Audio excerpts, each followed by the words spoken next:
Today's banana date bread recipe is actually a very old recipe. I think it's been around since the 1960s, and it's a passed down recipe actually. And over the years, I've been tweaking it to make it my own and exactly to my liking. This one is evenly moist and it's not overly sweet, and also the banana doesn't set to the bottom, it's evenly distributed. It's a beautiful recipe. Let's get started with making it. We're going to start with very, very ripe bananas. Here I have bananas that are pretty ripe and perfect for making this bread.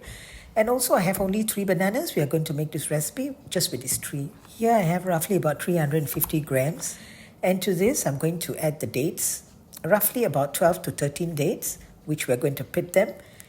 And you can adjust the dates. If you want a little more sweetness, please increase the dates here.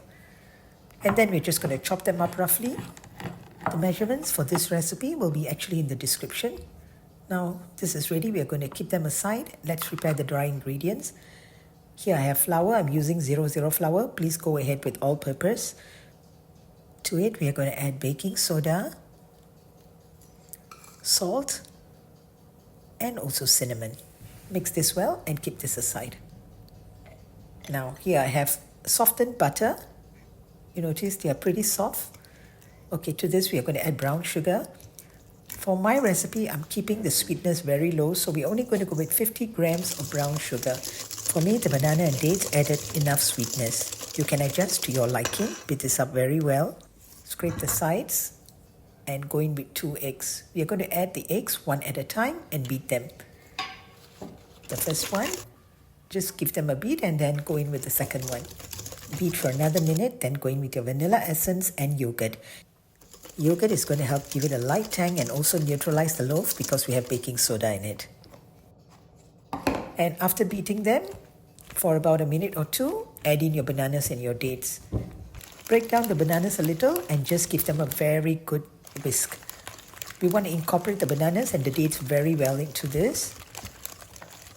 Notice they're all beaten very well together. Now to this, go in with half the flour first and just gently fold them in with a spatula. From this point, you don't want to overmix. And then add the balance of the flour and give them another very gentle fold in, just enough to combine.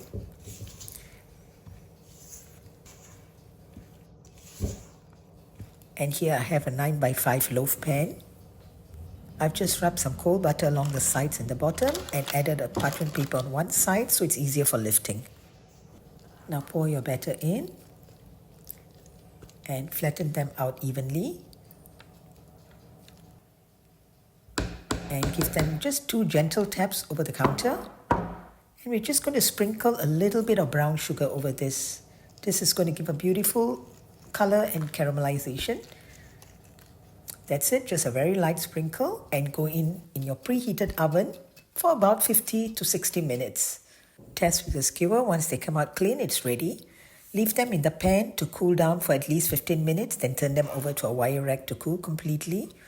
You can also enjoy them while they are still mildly warm and with coffee or tea.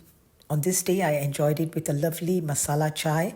It is such a beautiful loaf, and I hope you absolutely enjoyed this one. And as usual, I will see you in the next one.